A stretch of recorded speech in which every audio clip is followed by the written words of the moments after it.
Hi, Cassandra. Hey, how are Hi, you? it's Cody from Yellowlite.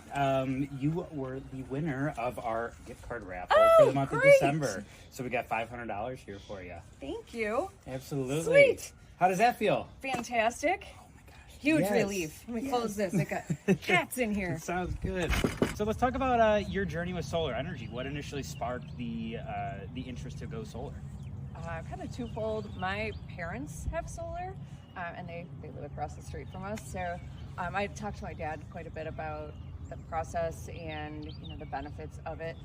And more than that, I think I really wanted to get off the grid as much as possible. Yeah. We're still tied in, but at least this way I know that I could produce our own energy if we need to.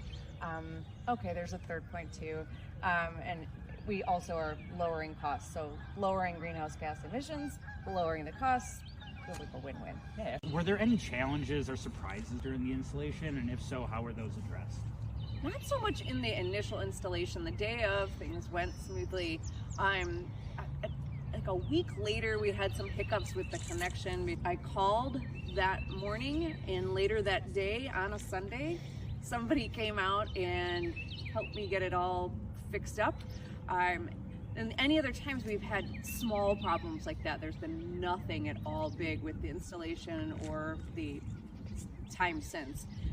But people have always been fantastic about giving me a call back or an email or what have you. Cassandra, thank you so much for having us out today, answering all these questions, and also, being a recipient to our gift card giveaway. It's been a pleasure, and we're really excited to work with you more in the future. Thank you.